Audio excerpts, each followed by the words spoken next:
on his plate to be able to go get us in a position to have great success on the offensive side of the ball. But, we want to be incredibly physical. We want to attack, and we want to have the ability to be really, really balanced. So that's who we've always been and what we'll continue to look for.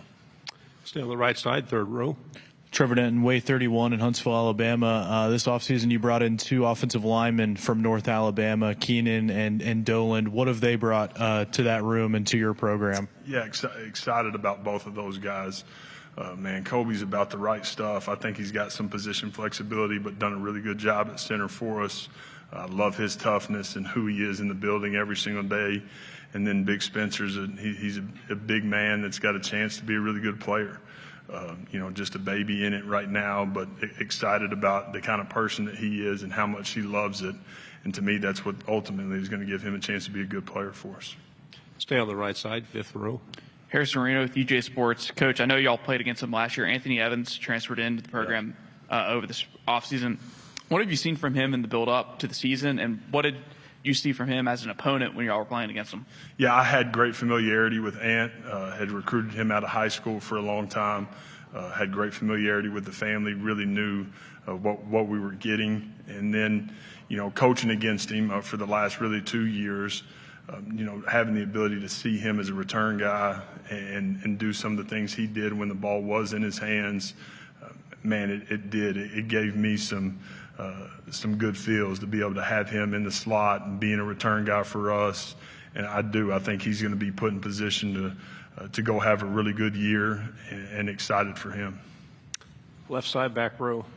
Dan Peck, ESPN 106.7 in Auburn. Coach, first year as a head coach last year. How are you different a year later? What did you learn in that first year on the job? Yeah, I've talked about it a little bit today, but I think making sure I'm doing a great job of empowering the right people inside the program to be able to run with things and to go do what they need to do inside of each department to give us a chance to be at our best at all areas. And so for me, obviously, I'm going to call the plays, incredibly involved in the day-to-day and the scheme and the personnel on both sides of the ball and special teams from the personnel standpoint.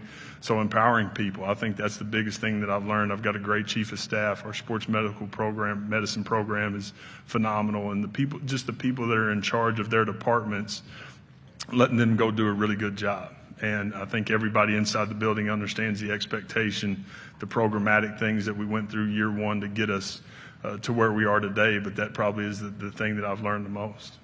Stay on the back row, left side. Hey, Jeff. Jordan Hill at Dogs 24/7. I want to ask you about Jackson Arnold. What did you see from him in high school that convinced you that you want to go after him? And then what is it about him that you feel like can make him a high-level SEC quarterback? Yeah, Jackson was a guy that obviously he was my number one guy coming out of that class, and Gatorade Player of the Year, all those things. Had him as a true freshman, and he had all of it, and he still does. He's the same young man. So excited for him to get the restart and a new opportunity. But again, physically, a young man that had every single tool that you wanted to be an elite player. Stay on the left side, third row. Christy Freud with USA Today. I was going to ask what you've seen from Blake Shapen tangibly and intangibly, and where he is from a mental processing and mechanics perspective right now. Yeah, I think you look at Blake and how he handled the situation last year and having the ability to mentor that room and some of the young guys inside our program. It speaks to exactly who he is. And so he's a guy that loves to lead. He loves to teach. The thing that I love about Blake most is his edge and how he plays the game. He's a young man that he'll find ways to inspire by how he plays. And so we've got to do a really good job of keeping him upright, keeping him clean. I think the thing from a mental standpoint that's been really fun is our conversations have sped up in a great way. We can create shortcuts because we're speaking the exact same language. We've lived it now together, which is a huge piece of it. And Blake is constantly fighting for every single inch. So he's done a lot of things on the field and off the field to set himself up to go have the year he needs to have. Right side, standing up, please. Toby Rowland, KWTV. Good to see you, Jeff. Yeah. A lot of people in Oklahoma have an eye on your athletic director. Can you tell us your impression of the job Zach has done in your time? Yeah, Zach's done an incredible job, and he's just been a great leader for us.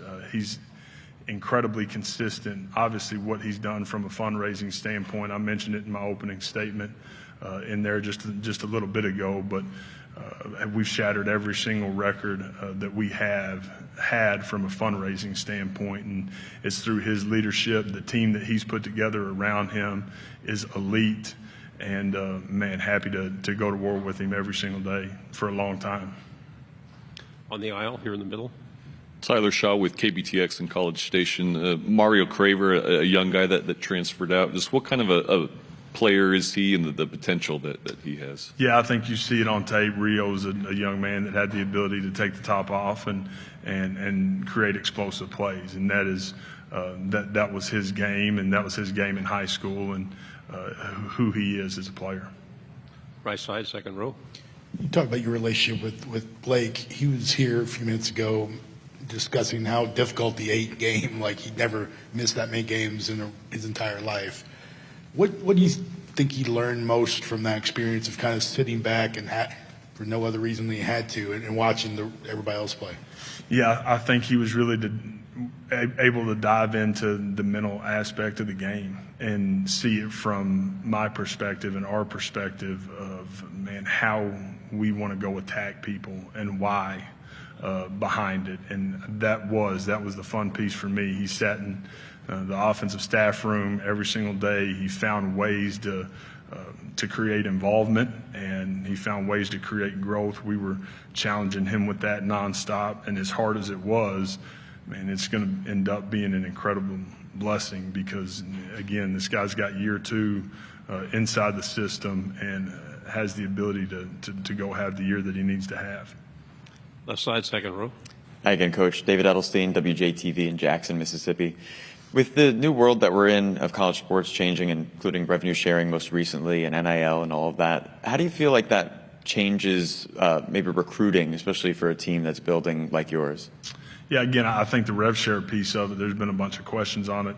To me, there's a lot of unknown. I think we're going to have to go through this cycle and sign the 26 class and have the ability to get to the next cycle to see exactly where everything plays out and how it plays out. So for us, from a recruiting standpoint, I mentioned this as well, Zach and his team, what we've been able to do from a fundraising standpoint has put us in a really strong position, and we'll continue to work off of that momentum as we build this class. Middle section, back row. Hey, Coach. Christian Griffin with ESPN 106.7 in Auburn. 4 straight non-conference games to get the season started. How much pressure do you and your staff feel getting off on that right foot before you get off with the SEC gauntlet in late September? Yeah, I don't know if pressure is the right word. We're excited about the opportunity August 30th, to be able to go on the road. We've got a great in-state opponent and go to Hattiesburg, obviously do a ton of recruiting inside our state. So that'll be a great opportunity for us to get started the way we need to get started, and that's what it's all pointing towards. And then having the ability after that to come home for 4 straight weeks will be huge for our program. Coach, can you talk about the football passion in the state? Yeah, I think one of the coolest things about Starkville and Mississippi State is the passion and the connection and the love that people have for our university, our football program. I believe that you walk into Davis Wade and in a big-time environment, and there's nothing better than the cowbells. So there is great passion around our program, and I don't take that for granted. Second row. Coach, just want to go a little more in depth on something we spoke about earlier. What do you recommend to your coaches and your staff, like you're empowering them, about how they can help foster the bonds that are required with so many new players coming in and older guys who are meeting new guys, so that they can have the kind of performance on the field that you want them to have as a cohesive unit by August 30th? I do. I feel like that answer is really simple. It's time. You got to spend time, and that's the only way we get done what we want to get done. It's through being around each other and getting to know each other and going through some hard together. And I think that's how you create connection, you create trust, and you get young people to do what you want them to do. Do we have a question over here? I thought I saw. Okay. Hey, Coach. Chase James with the Columbia Missourian. What can you say about outgoing transfer Kevin Coleman Jr. and what he could bring to Mizzou this year? Yeah, Kev, as he was with us, was a guy that hadn't had a ton of production before, had a ton of production this past year and a bunch of targets, and a guy that, again, if put in position, will have a chance to have another productive season. Go to the second row here, please. Just to kind of follow up on what you were talking about, Blake, in the meeting rooms and stuff, do you have an example of a moment where you kind of saw the light go off in his eyes. It was really just a couple opportunities and asking questions. The question that was asked created awareness for me that, hey, he's made some real growth. And I think as you listen to young people talk, they'll tell you if you'll do a good job of listening. And as he sat in there for a couple of those last weeks and was asking questions about the why and how we're trying to attack somebody, I did. I thought that was a great sign of growth. We'll go on the back and then to the aisle here.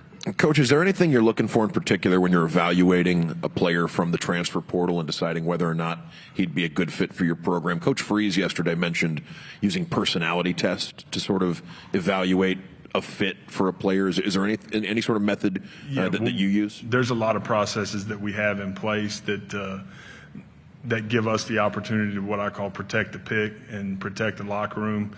To me, the everyday way to talk about it is, one, they have to be good enough. They have to be good enough to have the ability to come in and affect the outcome of the game. And then the next piece of it, they got to be about the right things. They got to be the right people. And so those two things those boxes have to be checked for us to go get them. And just like everybody, we're not looking for perfect people by any stretch, but we want guys that love football, that are, have great intent and are thankful and grateful for opportunity. Back row, right side, and then we'll finish right here with two. Coach, I know there's a lot of talk about the house revenue and the revenue sharing. I know it's still early, but over the last few weeks, maybe even the last few months, do you feel like recruiting is starting to go back toward relationships mattering like it did maybe, say, 10 years ago? Yeah, I don't think relationships ever got away from recruiting. I really don't. I lead in a way that's incredibly relational, try to be that way with the entire program. Recruiting is a huge piece of that, as we all know. And so we've always been relationship driven. So from my viewpoint, that has not been affected. On the aisle and then across the aisle. Coach, incoming transfer Malik Silla, what has he brought to your program? Yeah, I think Malik's a young man that's got a great opportunity this fall. He's a guy that's got great length. He's got great size. He has the ability to be able to go rush the QB the way we're going to need him to. And he is. He's what we're looking for from a body type standpoint at that position. So a guy that got better and better throughout the spring, has had a solid summer, and man, he got 4 months to be able to go make the most of it. So excited about his opportunity. Final question. Hey, Coach, AP Stedham of AP As We See It. Coach, why is it important for Mississippi State to play Southern Miss and Alcorn State? Some universities, they play a team in their state, but they don't include everyone. Why is that important for Mississippi State? Yeah, for us, as we've set the schedule up, obviously I wasn't a part of setting this schedule. I think the exciting thing for me is that we're starting on the road, but inside our home state. And that's a huge deal for us. And again, from a recruiting standpoint, how much we recruit in Hattiesburg and south of there, having the ability to go on the road inside our state will be something that we're incredibly excited about. Coach, thank you very much for your time. Appreciate it. Hail State.